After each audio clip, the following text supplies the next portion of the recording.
Launching buku Musi Banyuasin 2030 World Capital of Sustainable Energy Based on Palm Oil dilakukan di Santika Premier Hotel Palembang pada Kamis pagi.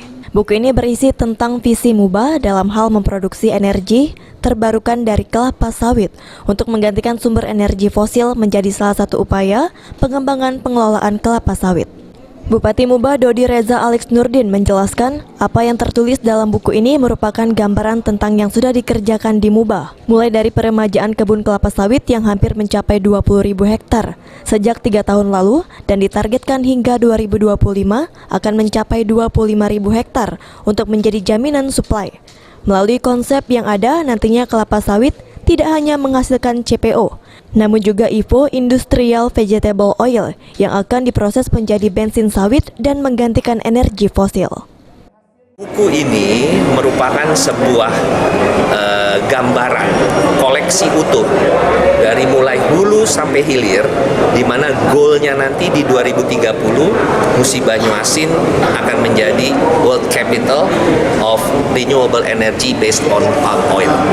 Ibu kota dunia dari energi terbarukan berasal dari kelapa. Sementara itu, Aris Indanarto, staf ahli bidang pengembangan sektor investasi prioritas Kementerian Investasi atau BKPM.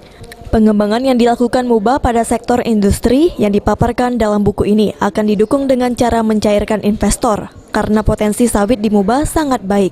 Sesuai dengan Undang-Undang Cipta Kerja dipastikan jika komposisi pengelolaan akan dilakukan 80% bagi petani dan 20% bagi asing. Kalau saya lihat memang potensi sawitnya besar sekali petani ini. Nah, kita kolaborasikan dengan investor besar, dan jangan khawatir bahwa sekarang sesuai dengan Undang-Undang Cipta Kerja ini bahwa komposisi ini sekarang sudah bisa 80% petani lokal dan 20% oleh asing.